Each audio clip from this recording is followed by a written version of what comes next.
Kumusta kayong lahat? Hiyori nga pala ng Wano Kuni Anime. Ito na famang kabuuan ng maalamat na mga pangyayari sa pinaka-latest chapter ng final saga ng One Piece. Sana pala'y i-like niyong video ito at sana'y huwag niyong i-skip kahit yung maikling ads lang dahil sobrang laking tulong na nito sa akin at sa ating channel.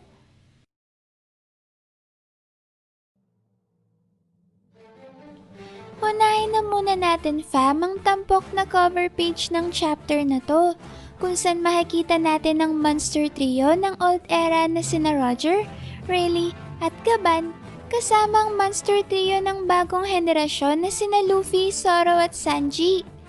Kapansin-pansin naman fam na kasama rin dito ni na Luffy ang iba pang mga Straw Hats, subalit tila ba mas maliit ang mga ito sa kanila. Kaya naman talagang nakakapagtaka na bukod tanging si Nami lang ang kasing laki ni na Luffy, gayong hindi naman siya kasama sa Monster Trio. Kayo ba fam, ano sa tingin nyo?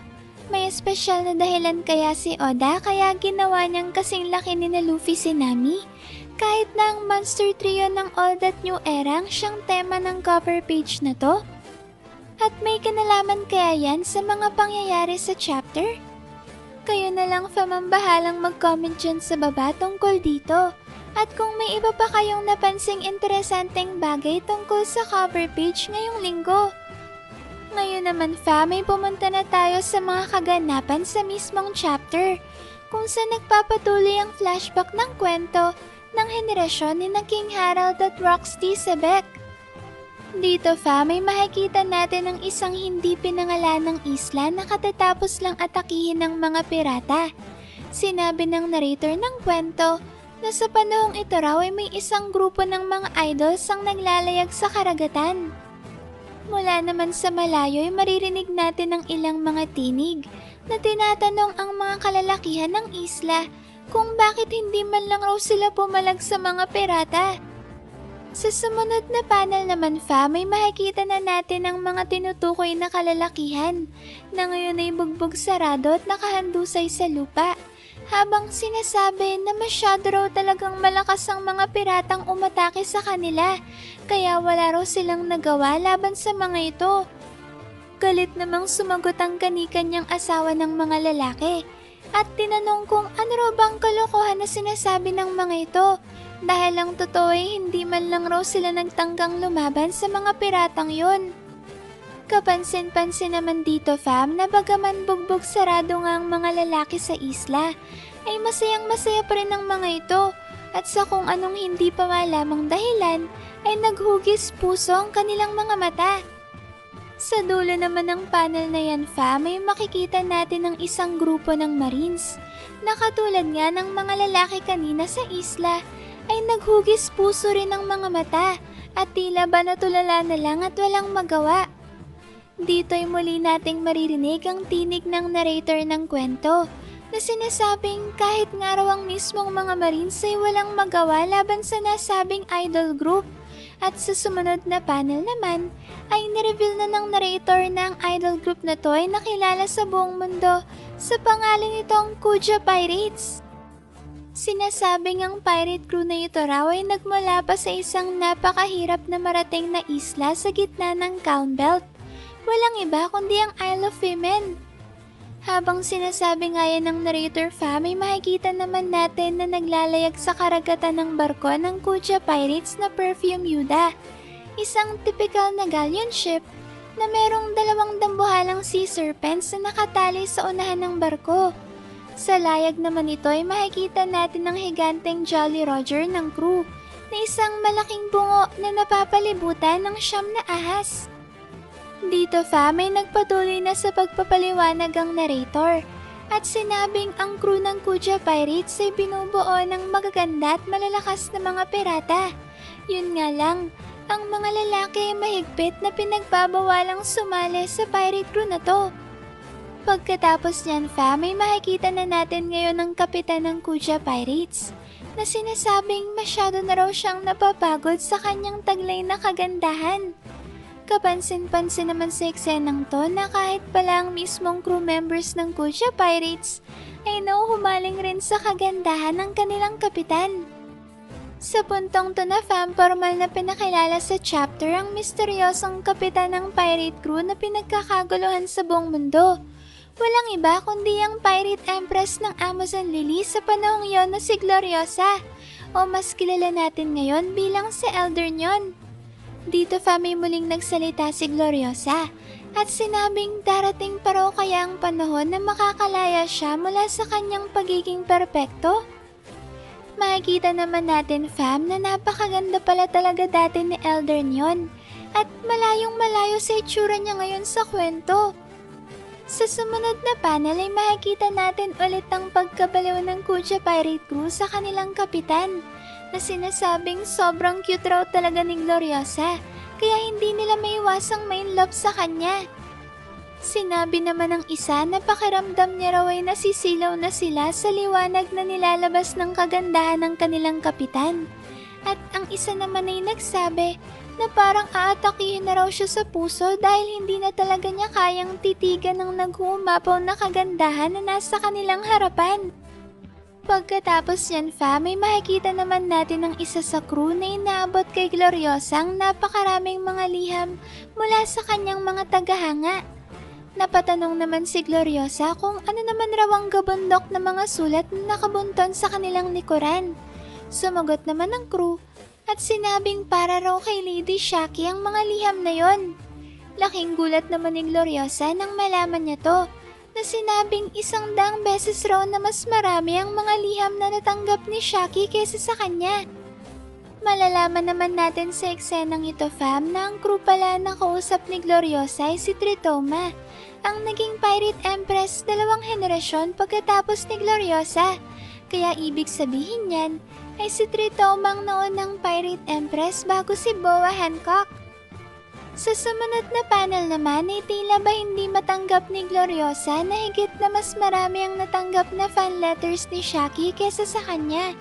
At kahit nga mula sa malayo ay maririnig pa rin natin ang naiinis na tinig ni Gloriosa na tinatanong kung paano raw nangyari na mas marami ang tagahanga ni Shaki, gayong siya ang kapitan ng kanilang crew.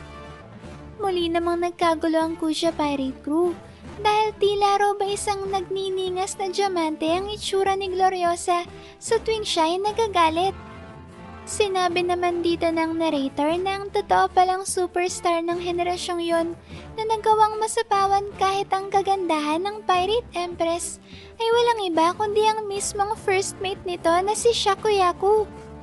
Pagkatapos yan fam ay bigla na lang inalerto ng isa sa mga crew si Gloriosa na sinasabing may papalapit raw sa kanila ngayong mga kalaban. Kapansin-pansin naman sa eksenang to ang kakaibang reaksyon ni Gloriosa na para bang nasabik pa siya sa pagdating ng kanilang mga kalaban at bigla na lang namula ang kanyang mga pisngi. Makikita naman natin dito fam na ang barko pala ng Roger Pirates ang siyang papalapit na ngayon sa barko ni na Gloriosa. At mula nga sa barkong ito ay maririnig natin ang malakas na tinig ni Roger na sinasabing wag na raw tangkain pa ng Kuja Pirates na lumaban. Sa sumunod na panel ay makikita na nga natin ang malapitan ng mas batang Roger na nagsasalita sa pamamagitan ng isang megaphone. Sinabi dito ni Roger na ito na raw ang araw na ibibigay sa kanya ng Kuja Pirates ang first mate ng kanilang crew na si Shakuyaku. Kapansin-pansin dito fam na sa panahong ito pala ay suot-suot pa rin ni Roger ang kanyang makasaysayang straw hat. Pagkatapos namang magsalita ni Roger ay seryoso siyang sinagot ni Gloriosa at sinabing bakit raw ba hanggang ngayon ay hindi pa rin natututo itong si Roger. Dagdag pa niya ay hindi pa raw ba sapat para kay Roger ang pagmamahal na nagmumula sa kanya? Mukha namang binaliwala lang ni Roger ang madamdaming tanong na ito ni Gloriosa dahil inutusan na nito ang kanyang crew na kuhain mula sa barko ng Kuja Pirates si Shaki. Dito ay tila ba hinarangan ng barko ng Roger Pirates ang barko ni na Gloriosa upang tiyakin na hindi makakatakas ang mga ito. At sa gitna nga ng kaguluhan na sinimula ng crew ni Roger, ay bigla na lang may sumipa sa pintuan ng isa sa mga silid sa barko ng Kuja Pirates na siyang umagaw sa atensyon ng lahat.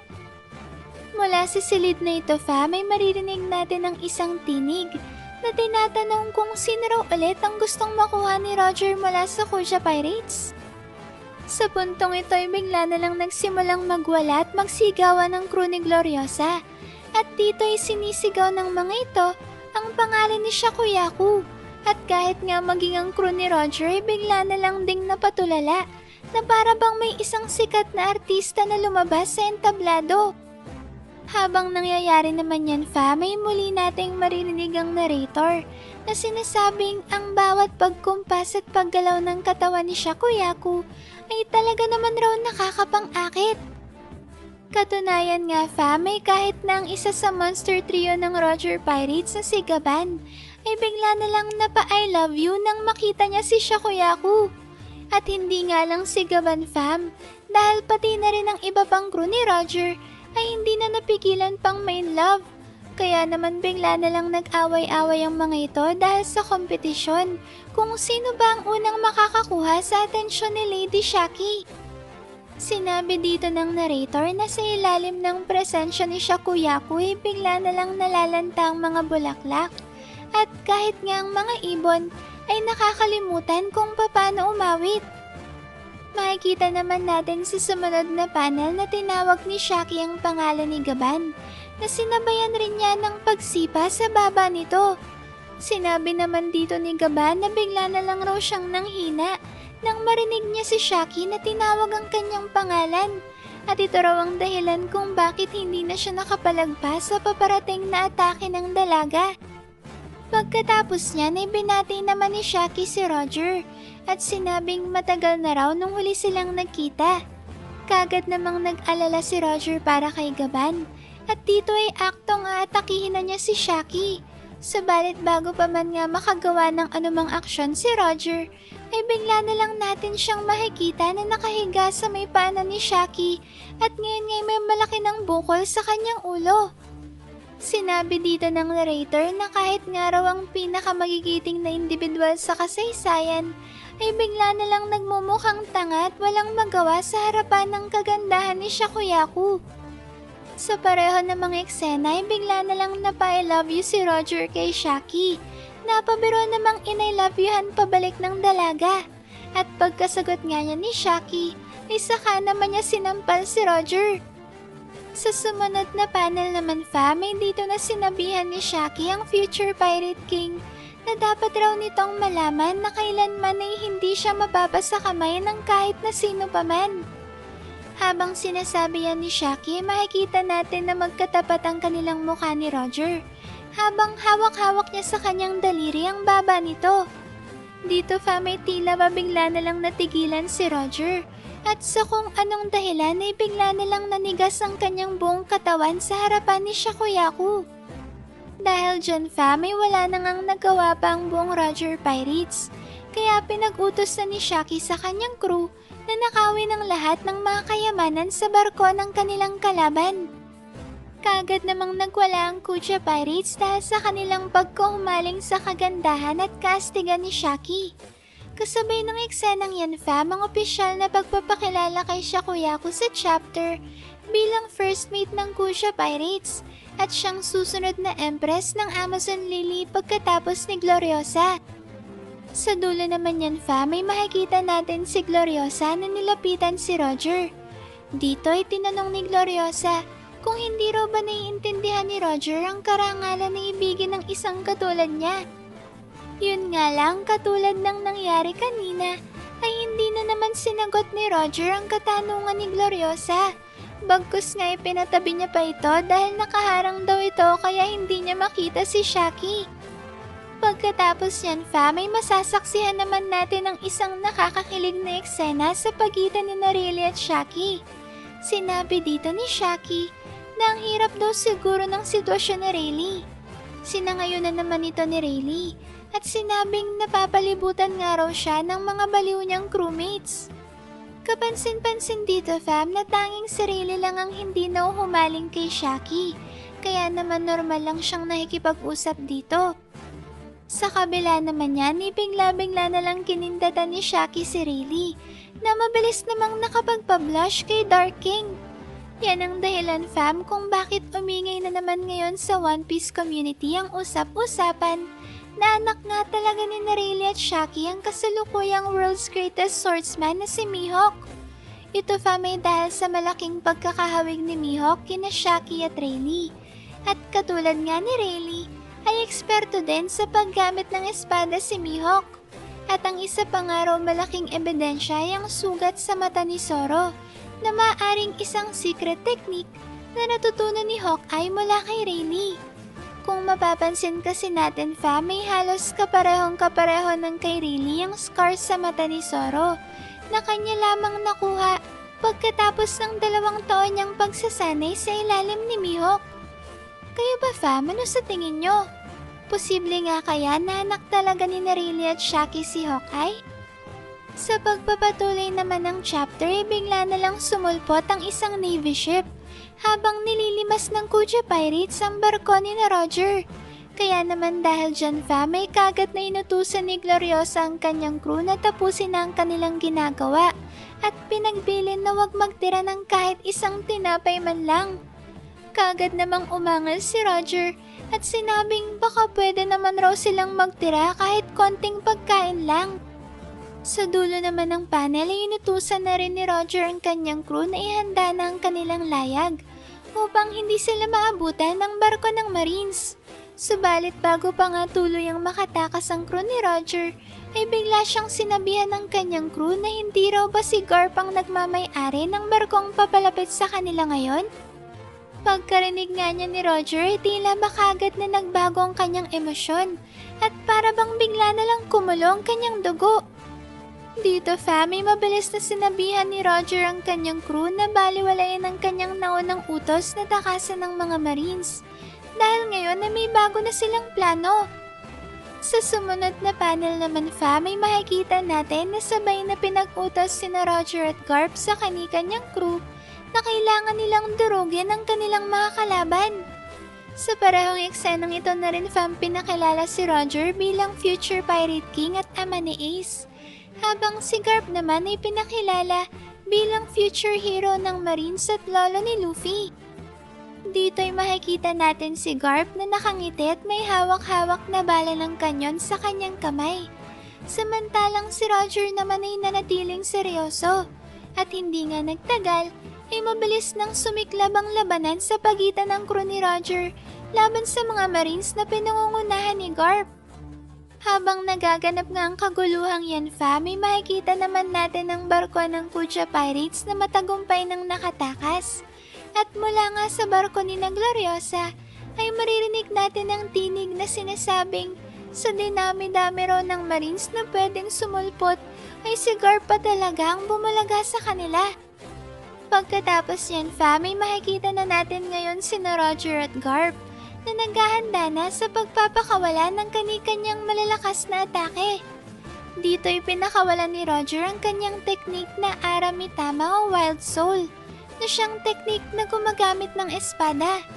Habang si Garp naman ay pinakawalan ng kanyang atake na Meteor Fist, na isa namang teknik na gumagamit lang ng kamao. Kapansin-pansin dito fam na mukhang si Roger lang ang napuruhan sa salpukan. Dahil halos mayupi na nga ang kanyang mukha dahil sa pinakawalang atake ni Garp. Makukumpirma naman natin dito fam na parehong gumamit ng Advanced Conqueror's Haki sina Roger at Garp sa engkwentrong to. Dahil bukod nga sa malalaking itim na kidlat na lumalabas sa kanilang paligid, ay hindi pisikal na tumama ang kanilang mga atake sa isa't isa, na siyang pangunahing tanda ng paggamit ng Advanced King's Haki. Sinabi naman dito ng narrator na ito raw ang Great Pirate Era kung saan para-parehong naging alamat sina Roger, Garp at Rox. At sa panahon ring ito, nag-alab ang kani-kanyang dugo na mula sa nagniningas na alab ng kanilang kabataan. Sa sumunod na panel naman ay bumalik ang eksena sa barko ng Kuja Pirates. At mula dito ay maririnig natin ang nag-aalalang tinig ng crew dahil bigla nilang nawalan ng malay at bumagsak sa lupa ang kanilang kapitan na si Gloriosa. Sinabi dito ng narrator na sobrang popular daw ng Kuja Pirates sa panahong yon Kaya hindi maaring may kwento ang nasabing henerasyon nang hindi mababanggit ang kanilang kasikatan. Sa sunod na mga eksena ay makikita natin si Shaki na buhat-buhat si Gloriosa at dito ay sinusubukan niyang palakasin ang loob ng kanyang kapitan. Kapansin-pansin naman fam na tila ba'y nahabol ni Gloriosa ang kanyang paghinga habang sinasabi na sobrang sakit raw ngayon ang kanyang dibdib. Mukhang sa puntong to na fam tinamaan si Gloriosa ng love sickness. Ang parehong karamdaman na tumama kay Boa nung may in love siya kay Luffy. At ang karamdaman na kinasawi ng Pirate Empress na si Tritoma. Dito ay nagpatuloy naman sa pagkikwento ang narrator at sinabing sa sobrang popular daw ng Kuja Pirates ay naibebenta sa mataas na halaga ang kanilang mga larawan at kasama ng araw dito ang kanilang wanted posters. Dagdag pa ng narrator, mula raw sa insidenteng nangyari kay Gloriosa ay hindi na nga nagtagal at si Shaki nang tinanghal na bagong Pirate Empress ng Amazon Lily na siya namang naging dahilan upang mas lalo pang sumabog ang kanyang popularidad na hindi pa kailanman nangyayari sa kasaysayan. Ibang klase rin pala tong si Riley fam, no? Dahil siya lang talagang natatanging nakabihag sa damdamin ng pinakapopular na babae sa history ng One Piece. Kayo fam, ano sa tingin nyo? Bilang first mate ng Straw Hats, ganito rin kayang mangyayari kay Zoro na makakapangasawa ng isang popular na karakter sa kwento? Mukhang ganito rin nga ang mangyayari kay Zoro fam, dahil katulad ni Shaki, ay sobrang popular rin ni Kosuke Hiyori sa buong Wano. Kaya naman mas mataas na ngayon ang tsansa na magkatuluyan nga sila ni Zoro. Pagkatapos naman yan fam, ay lumipat na ang chapter sa Elbaf, kung saan makikita natin ang isang residenteng giant na niligtas ang batang si Prince Loki pagkatapos na lumubog ang bangkang sinasakyan nito, na muntikan na rin nga nitong ikalunod. Sinabi ng residenteng ito kay King Harald na nag-alangan nga raw siya kung ililigtas niya ang bata. Labis-labis naman ang naging pasasalamat ni King Harald dahil sa pagliligtas ng residente sa kanyang anak. Bigla namang nagngit-ngit sa galit si Aida nang marinig niya na nagdalawang isip pa ang residente kung ililigtas nito ay hindi si Prince Loki dahil papano raw kung may masamang nangyari sa bata. Nagsalita naman si King Harald at sinabing si Prince Loki naman raw ang nagdesisyon na maglayag sa dagat. Galit naman ulit sumagot si Aida at sinabing ano naman raw kung ganon.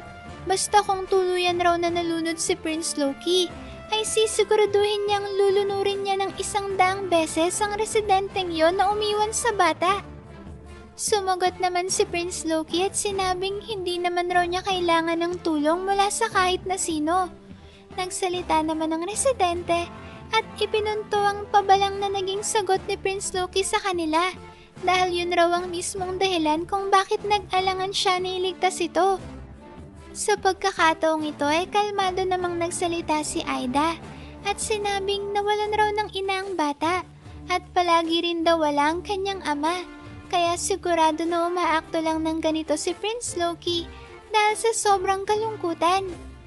Pagkasabi naman niya ni Aida ay bigla siyang pinatahimik ni Prince Loki at tinawag pa siyang matandang hukluban. Tinawanan naman ito ni Aida at pagkatapos ay tinanong niya si Prince Loki kung gusto ba nitong tumira kasama nila ni Hyruden.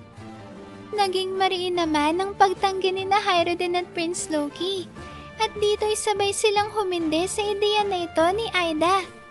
Pagkatapos niya ay muli namang nagsalita si Prince Loki at sinabing gusto lang naman raw ni Aida na tumira sa kastilyo at kunin ang mga kayamanan doon, kaya ninanais nitong magpanggap na kanyang ina. Kagad namang nagalit si Hyruden sa masamang paratang na yun ni Prince Loki, kaya mabilis na itong sinugod. Inutusan naman ni King Harald si Prince Loki na humingi ng tawad kay Aida dahil sobra na daw ang kanyang mga sinabi. Sinabi ng hari na wala raw ideya si Loki kung gaano kahirap ang pinagdaanan ni Aida. Sa halip naman na magalit ay nakyutan pa si Aida sa kinilos sina Prince Loki at Hyruden. Kaya naman dahil dyan ay bigla na lang napasigaw si King Harald dahil masyado raw mabait itong si Aida kay Prince Loki sa halip na disiplinahin niya ito. Makikita naman natin sa sumunod na panel ang isa sa mga bartender ng tavern na umiiyak dahil sa masasakit na salita na binitawan ni Prince Loki kay Aida. Naanting naman ang puso ni Aida nang makitang umiiyak para sa kanya si Mato. Sinabi ni Aida na masyado raw mabait ng mundong ito sa kanya.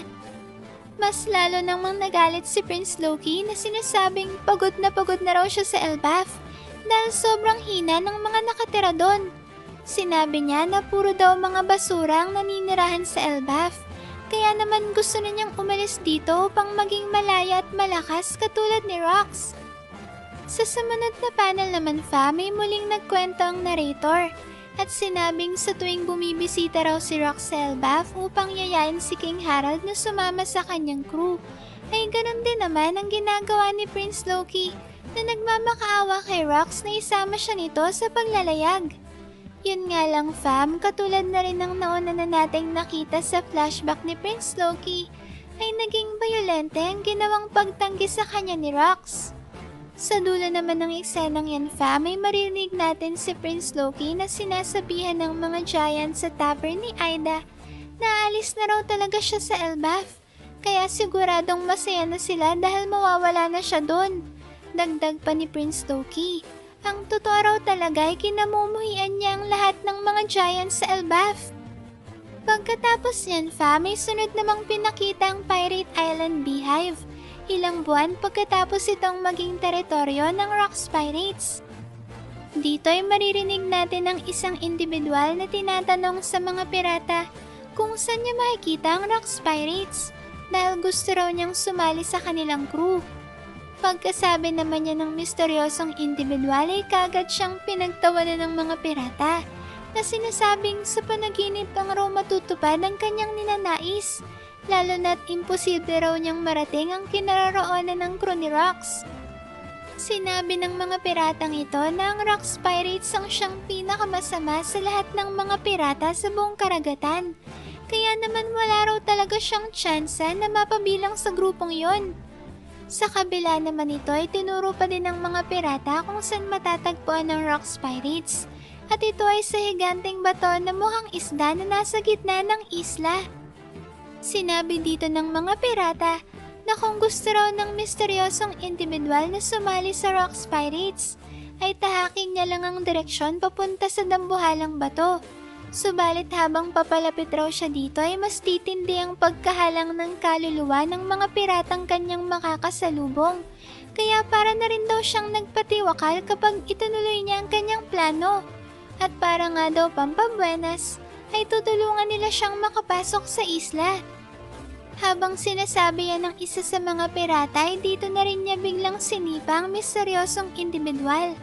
Sa dulo naman ng eksenang yan may tila ba labis na nagulat ang mga pirata sa sumunod na nangyari dahil walang kamalay-malay ang mga piratang ito na ang pinagtitripan pala nilang misteryosong individual ay isang sikat na kriminal na nakilala sa alias nito na Mobster Q, at sa inaharap nga ay mas makikilala pa ito sa pangalang Silver Axe ng Rox Pirates.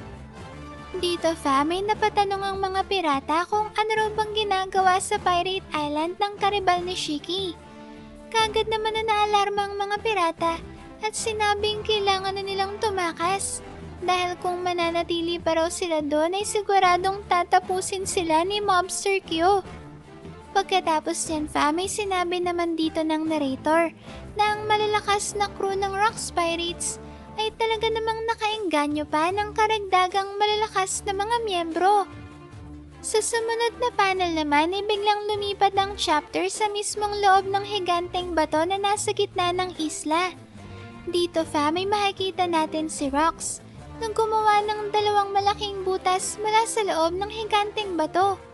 Sinabi dito ni Rox na mukhang tama nga ang kanyang desisyon na lagyan ng butas ang kanilang bagong hideout dahil sa ganda ng tanawin na makikita nila sa labas nito. Mula naman sa eksenang yan may maaninag natin ang anino ng ilang mga individual na siyang ang mga miyembro na bumubuo sa bagong crew ni Rox.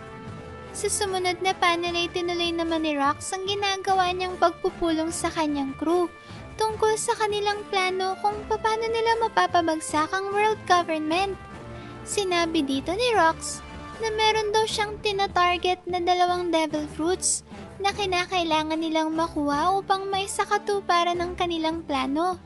Ang isang araw sa 2 devil fruits ay maaaring nasa Elbaf at lalabas lang ang buong potensyal na lakas ng nasabing devil fruit kung si King Harold mismo ang siyang makakakain nito.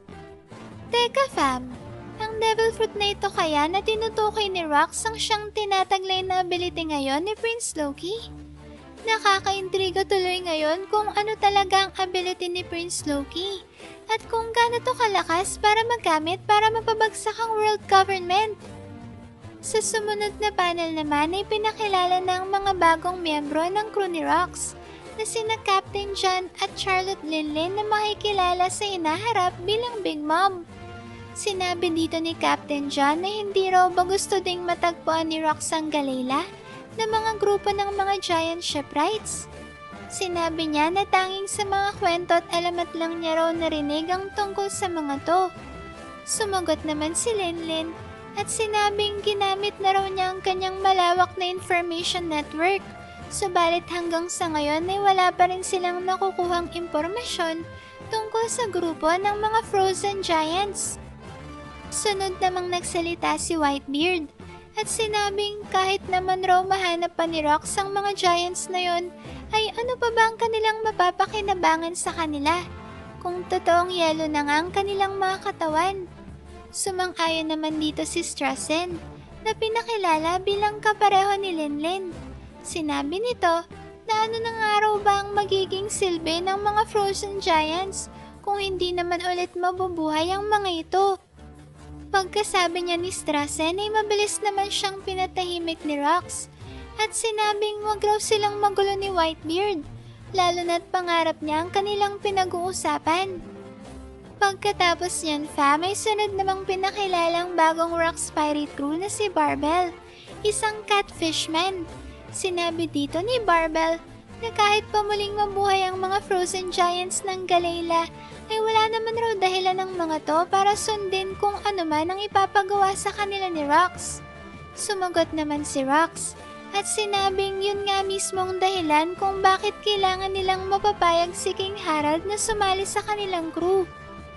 Dito may sunod namang pinakilala si Kaido na makikilala sa hinaharap bilang strongest creature in the world. Sinabi dito ni Kaido na hindi raw ba nila pwedeng gamitin ang kanilang lakas para persahin ng mga giants na sumunod sa kanilang ipag-uutos?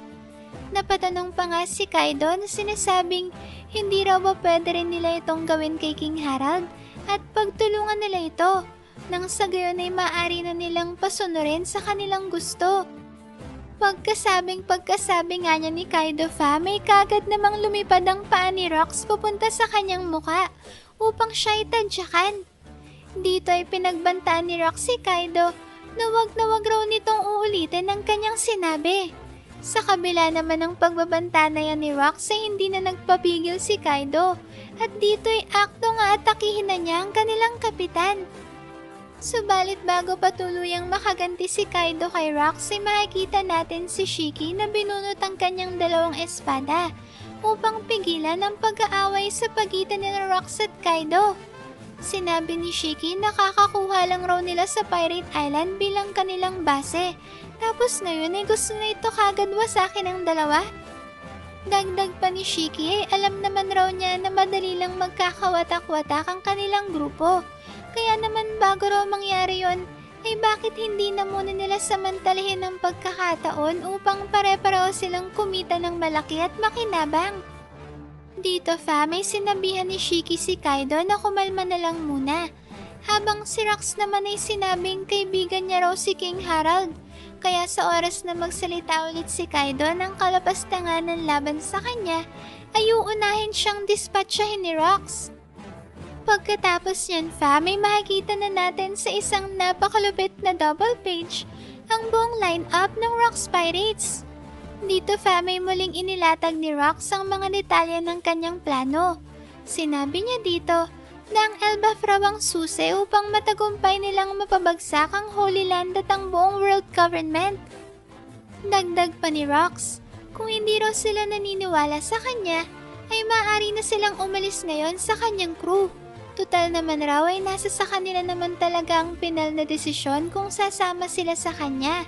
Sa oras na dumating ng nakatadhanang araw na isasagawa na nila ang kanilang misyon.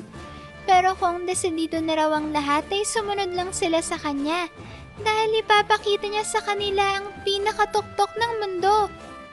Grabe fam, nakakasabik naman talagang makita kung anong sunod na mangyayari sa flashback na to. Paano nga kaya makukumbinsin ni Rox si King Harald na makiisa sa kanyang pinaplano? Makakasama kaya si King Harald sa magaganap na maalamat na God Valley incident?